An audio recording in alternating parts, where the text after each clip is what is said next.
नमस्कार, दीप्स किचन मराठीमध्ये मी दीपाली आपलं मनापासून स्वागत करते। चला तर मग आजच्या आपल्या रेसिपीला सुरुवात करूया।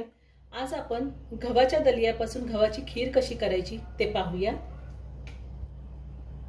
खीर करण्यासाठी मी इथे 1 वाटी गव्हाचा दलिया घेतलेला आहे, म्हणजेच गव्हाचा रवा घेतलेला आहे। 1 वाटी गूळ घेतलाय, गूळ मी असा चिरून घेतलेला आहे। अर्धी वाटी ओलं खोबरं घेतले, ओल्या खोबऱ्याचे काप करून घेतलेले। तुम्ही ओलं खोबरं किसूनही घेऊ शकता किंवा वाळलेलं खोबरं वापरलं तरीही चालेल।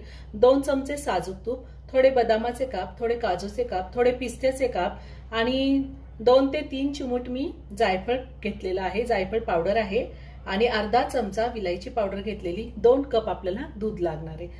सगळ्यात आधी तुपावरती हा दलिया आपण व्यवस्थित परतून घेऊया। मी गॅसवर कुकर ठेवलाय, त्यामध्ये साजूक तूप काढून घेतलंय।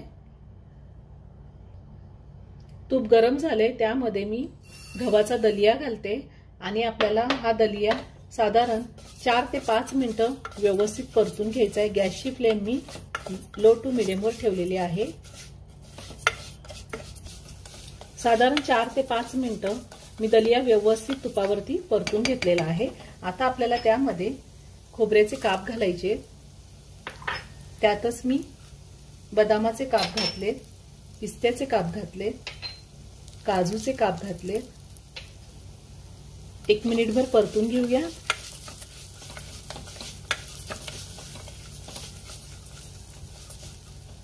आता त्यामध्ये मी चिरलेला गूळ घालणार आहे आणि गूळ घालून पुन्हा व्यवस्थित मिक्स करून घेऊया।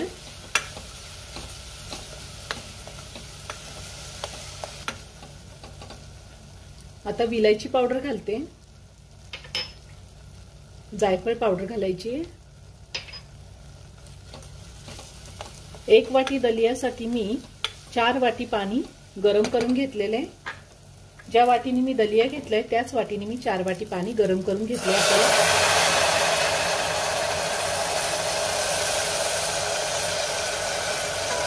गरम पाणीच घालायचे।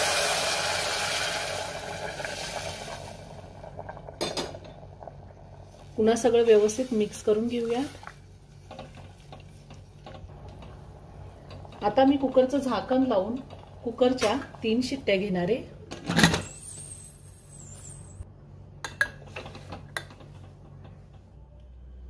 कुकरच्या 3 शिट्ट्या करून मी कुकर थोडा थंड होऊन दिलेला आहे।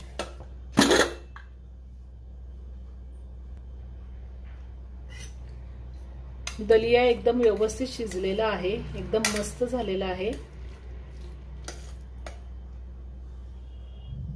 आता हा दलिया मी एका बाउल मध्ये काढून घेते।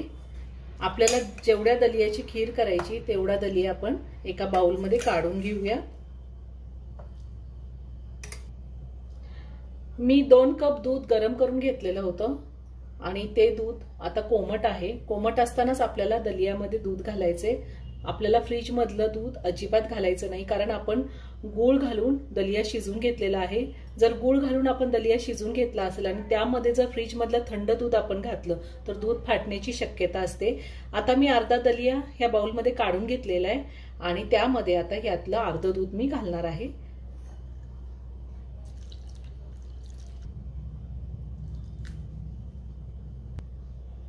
आता आपण व्यवस्थित मिक्स करून घेऊयात। जेव्हा आपण गूळ घालून दलियाची खीर करतो त्यावेळेस आपण पुन्हा ही खीर गरम करायची नाही, नाहीतर दूध फाटण्याची शक्यता असते। जर तुम्हाला गरम खीर खायची असेल तर तुम्ही गुळाऐवजी साखरेचा वापर करू शकता। आता थोडे वरतून मी ड्रायफ्रुट्स घालते, बदाम घातले, थोडे काजू घालूयात